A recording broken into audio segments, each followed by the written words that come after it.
Right, so it's early January and after getting some supplies in, and this is the ton bags of gravel, and this is what I'm going to use in the dry bed. I'm not going to be putting down any fancy stone, so it's going to be sand and small gravel. I might top off the top part of it with some nice stone, and for replacing the old sleepers here, using 4-inch concrete blocks. And here I have topsoil, a ton of topsoil and a ton of horse manure. I'm going to blend them up together, so that'll be going in here and over here. Concrete blocks be much better, I suppose, than the sleepers, because they're not going to rot, and with the plants that I plan on putting into them, I can just saturate them and get the outsides of the blocks plastered up so they won't look too bad. Right, here's some work I've been doing over the nights when I was coming home after work. So this is the first ton of stone gone down. That's the last of it there. There we go. Some edging stone here just to keep it all together. It's all just sitting on top of the ton bag. That'll stop any weeds coming up, but it'll also let the moisture and everything run through it. So it's going to turn here around the tree, I think in the last update of the video, and it's going to link up down here. I'm going to be using a different coloured stone going down here.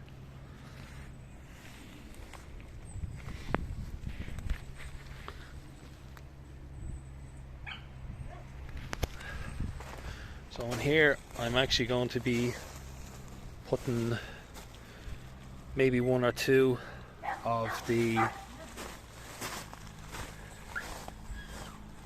these bamboos here. I can't think of the name. It's a really kind of broad, long, rectangular leaf. These are only babies at the moment, so I'm going to take two of these out and put on maybe one. I'm just going to leave one here, because these are obviously going to fill out between the trees.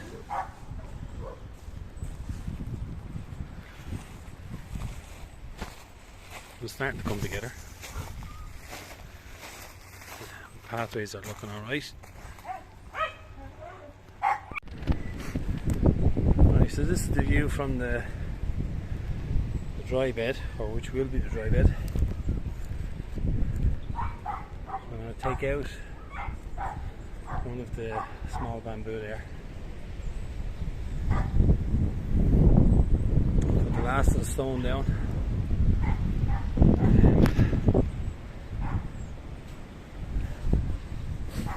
Put in some farmer manure and put it up in here. If you're thinking of putting down paths and edging, like if you're living in Ireland or anywhere where there's harsh wintry wet conditions, ice, and you know what we had here over the holiday period, put down stone, like a delivery from a quarry of, you know, slate or broken stone is not that expensive, and the ton bags of the stone, they're roughly working out the same price as the ton bags of bark chips. And if you're edging with timber and putting bark chips down the paths would be lovely. It's nice and soft and quiet, but it's just going to rot and decay and break down. This stone will be here forever. It's not like it's just going to wash clean in the rain. So price around, especially if you're in the areas where there's the wind and rain, the ice, all bit of snow, the stone and the gravel, it's going to last much longer. You get your value for money. Right, on this side of the bed where there was three, I'll put one over the far side. I'm only going to leave one in here I'm going to pot that one up and move it probably down the field. But we can already see after a couple of months from this small little tiny bamboo plant, there's nearly 2 feet of a runner here.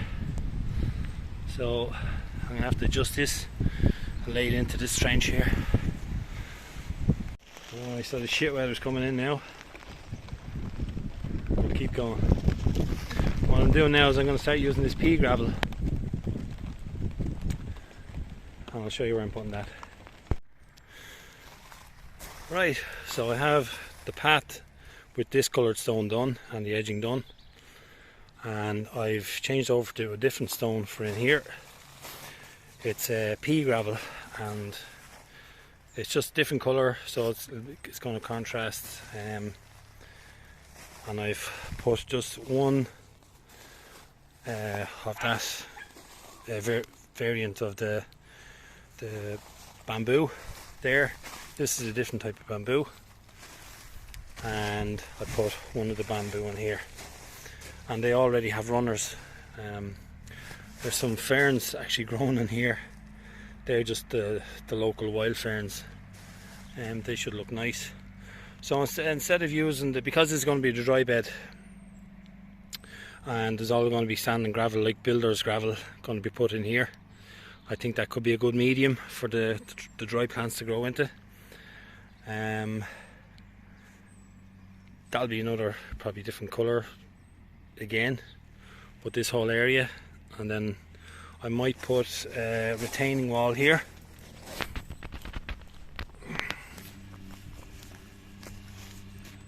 So where feet is, just along the edge here, I put a retaining wall, small, like the same for the path, going across to the end.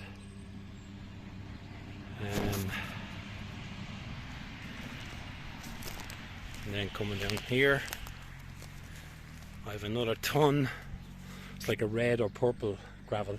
It's a lovely colour. I'd say it's fantastic when it's wet after the raining.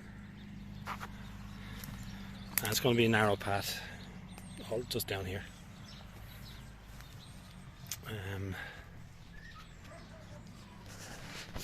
So that's the first big job I've done, I suppose, coming into the new year.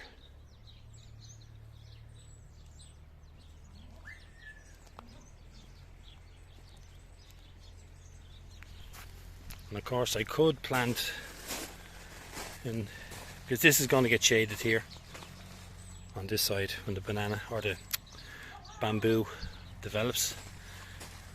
Could put the shade loving plants along here.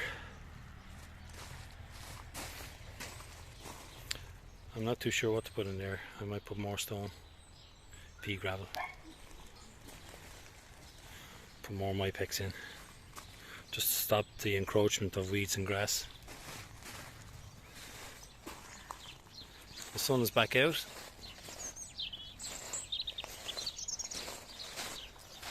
And anybody that's watching this, Happy New Year. A belated Happy New Year.